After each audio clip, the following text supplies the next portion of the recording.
ভাবি ডাক।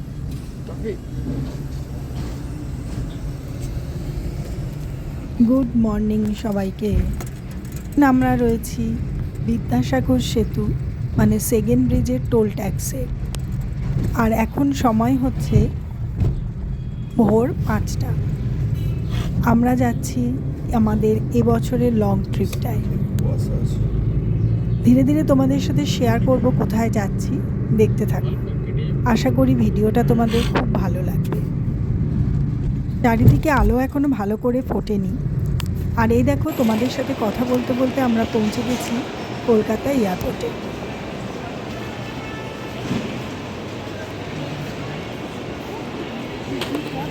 এয়ারপোর্ট দেখলে কে বলবে যে বাইরে এখনো এত অন্ধকার, চারিদিকে লোক গম গম করছে।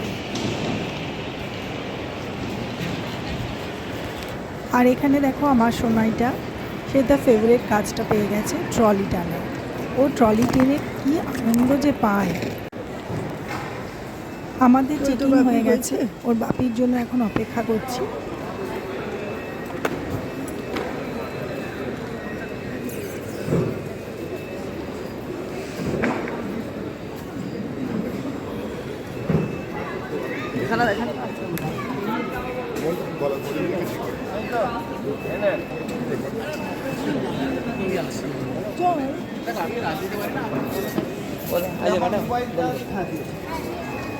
বাইরেটা একবার দেখো, কি কুয়াশা কি কুয়াশা, যেন কিছু দেখাই যাচ্ছে না। এয়ারবাসটা এখন এখানে ঢুকছে।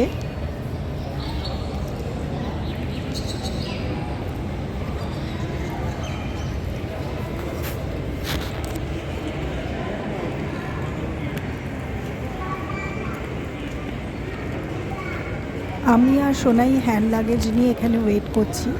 আরও বহু প্যাসেঞ্জার্স ওয়েট করছেন। আর আমার শরীরটা না খুব একটা ভালো নেই, ভীষণ ঠান্ডা লেগেছে।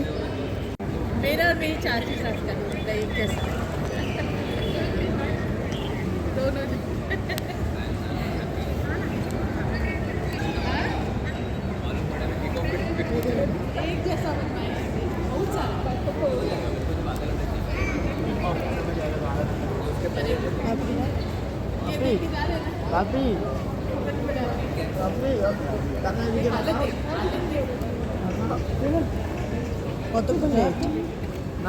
8:15 আসার কথা ছিল, 9:20 আসে এখনো পর্যন্ত।